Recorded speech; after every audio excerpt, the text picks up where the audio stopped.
Faworki, Chrusty, whatever you call them. These are really delicious. So light and good. Very delicate.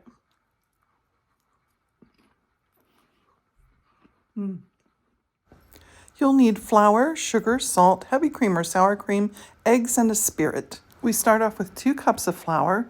I'm using a work surface. You could mix this up in a bowl. You could use a stand mixer with a dough hook. I'm adding a tablespoon of sugar and a 1/4 teaspoon of salt. We'll just mix that together. Now I'm going to form a well. I'm going to add 3 egg yolks, 3 to 5 tablespoons of heavy cream or sour cream. I'm starting off with 3. In the end, I end up adding about 4 more altogether. I used more than 5.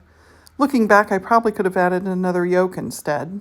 It needed more liquid. I mix this a bit, and then I'm adding my tablespoon of spirits. This is not supposed to be a wet dough at all, not at all on the sticky side.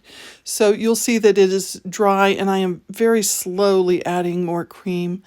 It's to just enough to get it damp enough to come together in one mass. And once I do, I'm going to knead it for 10 or 15 minutes. You could be doing this with a dough hook. I've seen people, once they get a solid dough, beat it with a rolling pin and fold it over. The other thing I've come across, people getting it together into a mass, one bunch of dough, and running it through a meat grinder 2 or 3 times instead of kneading it over and over again. This is supposed to help you get the desired texture as you're frying. It's finally getting where I want it to be. It's starting to feel like the proverbial baby's bottom is ready to roll out. This needs to be as thin as you can get it. In my first batch here, you'll see I can see through the dough. I can see the blue rings on my silicone mat. It wasn't thin enough. I am cutting it into 1-inch strips and then breaking those into about 4-inch sections. Each piece will get a slit cut down the middle, and that's what we'll use to sort of turn one side inside out and get the bow tie effect.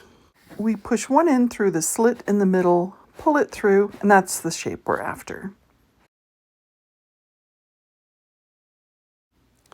You want to fry these on both sides. I started off cooking them at about 350 and then later on reduced the heat to about 330 so they weren't browning quite as quickly. It should take 30 or 40 seconds on both sides. By that I mean each side. After draining, it's into powdered sugar, the last step.